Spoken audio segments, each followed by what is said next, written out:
नमस्कार मित्रांनो, आज आपण आलोय भटक्यांची पंढरी म्हणून ओळखले जाणाऱ्या हरिश्चंद्र या गडावर। हरिश्चंद्र गडावर येण्यासाठी मल्टिपल वेज आहेत। त्यात मुख्य अशी 3 वाटा आहेत। एक म्हणजे पाचनाई विलेज, दुसरं म्हणजे खिरेश्वर विलेज आणि तिसरं म्हणजे नईची वाट। सध्या आपण आहे पाचनाई ह्या विलेज मध्ये। इथूनच आपण आपला ट्रेक सुरू करणार आहे। ह्या ब्लॉग मध्ये आमच्या सोबत सहभागी व्हा। चला तर मग एक्सप्लोर करूयात हरिश्चंद्रगड। नमस्कार ट्रेक प्रेमींनो, स्वागत आहे तुमचं आजच्या या खास ट्रेकिंग सफरीत। आपण आज चाललोय महाराष्ट्राच्या हिरव्या कुशीत वसलेल्या हरिश्चंद्र या गडावर। रात्री पुण्यावरून सुरुवात केली आणि जुन्नरकडे वाट धरली।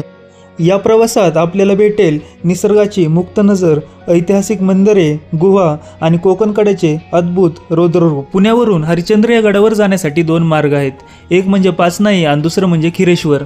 आपण मागच्या वेळेस खिरेश्वर या मार्गावरून ट्रेक केला होता। यावेळेस आपण एक्सप्लोर करणार आहोत पाचनाई हा मार्ग। आत्ता आपण येऊन पोहोचलोय हरिश्चंद्र या गडाच्या चेक नाक्याजवळ। येथे पर पर्सन 30 रुपये असा कर आकारला जातो आणि जर तुमच्याकडे 4 व्हीलर असेल तर 150 रुपये अशी फी आहे। येथूनच हरिश्चंद्र या गडची हद्द सुरू होते आणि समोरच कळसुबाई हरिश्चंद्रगड सेंच्युरी आहे आणि हा सर्व पॅच आपण आपल्या प्रायव्हेट व्हेकलने पार करू शकता। रस्त्यावर वाऱ्याचा झुळूक, डोंगर रांगा आणि समोर दिसणारी हिरवळ, प्रत्येक वळणावर निसर्ग एक नवीन दृश्य उलगडत होते। तुम्हाला हरिश्चंद्रगडला येण्यासाठी पब्लिक ट्रान्सपोर्ट देखील आहेत। शिवाजीनगर बस स्टँडवरून जुन्नर, राजूर आणि पाचनाई अशी बस सेवा आहे। आणि जिथे आता आपण उभा आहे ते आहे ट्रेकचं बेस विलेज म्हणजेच पाचनाई। इथूनच आपण आपला सुंदर प्रवास सुरू करणार आहोत। पाचनाई गावापासून हरिश्चंद्र या गडाचं अंतर 4 ते 5 किलोमीटर एवढा आहे। हा मार्ग हरिश्चंद्रगड या ट्रेकसाठी सर्वात सोपा आणि लहान मुलांसाठी योग्य आहे। मार्ग इझी आहे पण निसर्गाने भरलेला। समोर जी कमान दिसतेय येथूनच आपला मुख्य ट्रेक सुरू होतो। समोर दिसतं ते हिरवगार पठार, डोंगरांची रांग आणि निघालेली पायवाट। हीच तर सुरुवात आहे एका आध्यात्मिक आणि साहसिक प्रवासाची। ही वाट जवळपास 4 ते 5 किलोमीटरची आहे आणि संपूर्ण मार्गात खूपशा झाडांची सावली, थोडीशी चढउतार आणि मधूनच दिसणारी घाटमाथ्यांची दृश्य आपल्याला अनुभवायला भेटणार आहेत। पाचनाई मार्गाला फॅमिली फ्रेंडली ट्रेक असे म्हणतात, कारण ट्रेक सुरक्षित आहे, पायवाट स्पष्ट आहे आणि निसर्ग खूप साथ देतो। पाचनाई या गावात आल्यावर आपण शहराच्या तणावातून दूर आलो आहोत हे नकळत जाणवतं। समोर जो मार्ग दिसतोय येथूनच आपल्याला पुढे जायचं आहे आणि याच डोंगराच्या पाठीमागे आहे हरिश्चंद्रेश्वर मंदिर। साधारणतः पाचनाई गावातून हा ट्रेक जवळपास 1.5 ते 2 तासाचा आहे।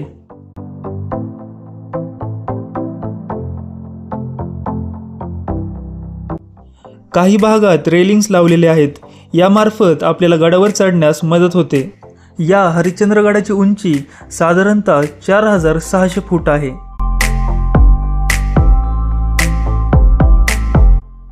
समोर जी तुम्ही वाट पाहताय ती डोंगरात कोरलेली आहे, त्यामुळे आपला ट्रेक अगदी सोपा होतो। हरिश्चंद्र या गडाचा इतिहास 6व्या शतकापासून आहे।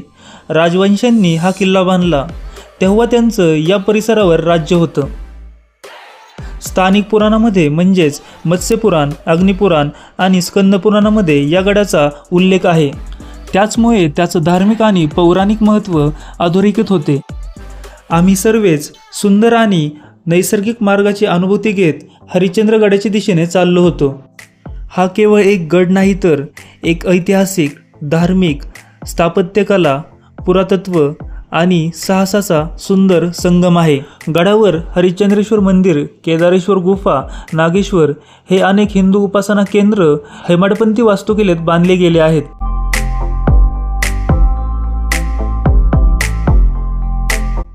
इथे वाटेवर अनेक धबधबे आहेत, त्यामुळे खूप फ्रेश वाटतं आणि या धबधब्यांमुळेच वाटेतला थकवा कुठेतरी हरवून जातो। प्रत्येक पावलागणिक उंची वाढते, मन शांत होतं, एक वेगळाच आनंद आहे इथे।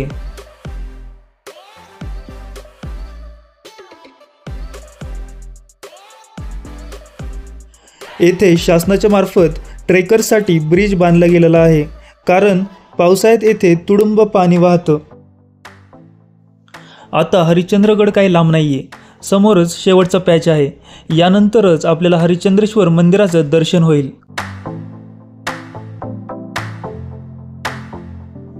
सर्वच खूप थकले होते, पण सर्वांच्या मनात एकच आस होती, ते म्हणजे हरिश्चंद्रेश्वर मंदिर आणि केदारेश्वर गुफा पाहायची.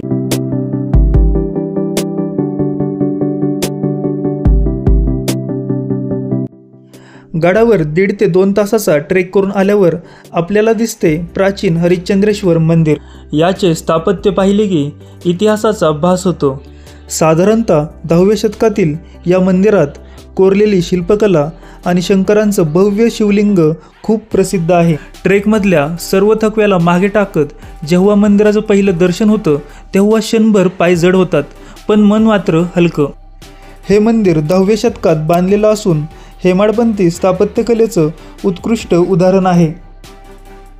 हे मंदिर केवळ एक धार्मिक स्थळ नाही, तर ही आहे शिवभक्तीची तीव्र अनुभूती, जिथे हजारो वर्षांची श्रद्धा कोरली गेली आहे दगडांमध्ये.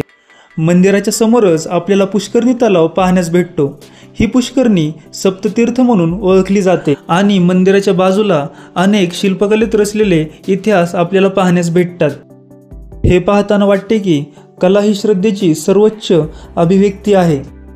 हरिश्चंद्रेश्वर मंदिराच्या उजव्या बाजूस काही पावलांवर दडलेली आहे एक अशी जागा जिथे अध्यात्म, इतिहास आणि निसर्ग यांचा संगम होतो. ही जागा म्हणजे केदारेश्वर गुफा. केदारेश्वर गुहेत असलेलं हे शिवलिंग खूप प्राचीन आहे. पाण्याच्या तळ्यात उभं असलेलं शिवलिंग हे एक शांतीचं, स्थैर्याचं आणि श्रद्धेचं प्रतीक आहे. अशी पौराणिक कथा सांगितली जाते की शिवलिंगाच्या बाजूला असणारे 4 खांब म्हणजेच सत्ययुग, द्वापरयुग, त्रेतायुग आणि कलियुगाचे प्रतिनिधित्व करतात. यापैकी 3 खांब आधीच पडलेत आणि शेवटचा खांब पडला तर म्हणतात की सृष्टीचा शेवट होईल. आम्ही चहा पिण्यासाठी एका छोट्याशा टपरीवर थांबलो. इथे ना मोठे हॉटेल होते, ना फॅन्सी मेनू, पण होती एक सहजता, साधेपणा आणि शुद्ध माणुसकी. ट्रेकचा बराचसा टप्पा पार झाला होता. शरीर दमलेलं होतं, पण मन मात्र उत्साहाने भरलेलं. या चहाच्या दुकाना शेजारी भेटली एक गोड छोटीशी मुलगी, जिचं नाव होतं दुर्गा. ती झाड लावत होती. एवढ्या लहानशा वयात तिला निसर्गाचं महत्त्व समजलं होतं. तिथून पुढे 15 ते 20 मिनिटाचा ट्रेक करून आम्ही येऊन पोचलो, जिथे सगळ्या थकव्यावर एकच औषध आहे, सर्व प्रयत्नांना एकच उत्तर आहे आणि त्या उत्तराचं नाव आहे कोकण कडा. मित्रांनो, आता आपण आलोय कोकण कड्यावर. हा केवळ एका दरीचा टोक नाही, ही आहे शब्दांच्या पलीकडची भव्यता. एक असं दृश्य जिथं तुम्ही स्वतःला विसरून जाता आणि निसर्गाशी एकरूप होता. 1400 मीटर उंचीवर असलेला हा कडा अर्धवर्तुळाकार आहे.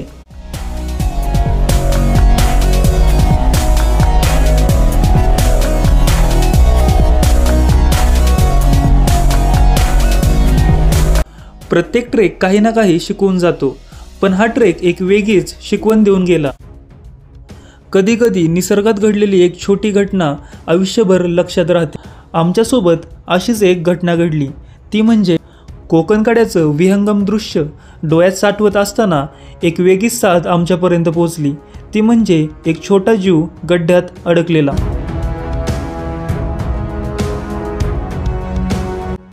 आम्ही सर्व मित्र एकत्र आलो, हात दिले आणि शेवटी त्याला सुखरूप बाहेर काढले.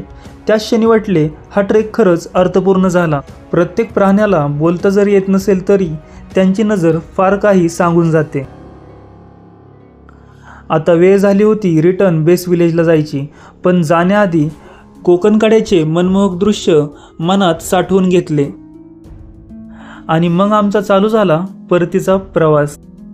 वर जे काही आम्ही अनुभवलं ते शब्दात नाही सांगता येणार, पण प्रत्येकाच्या मनात एक समाधान आहे.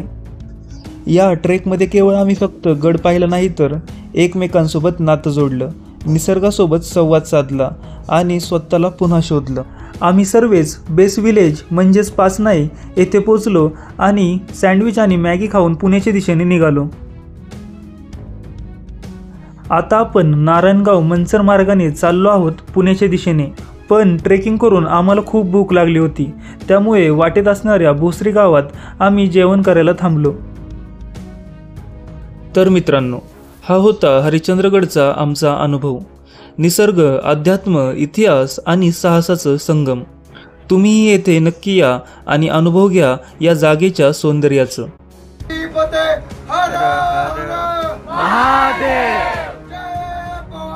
जय शिवाजी, जय शिवाजी, भारत माता की जय, वंदे मातरम.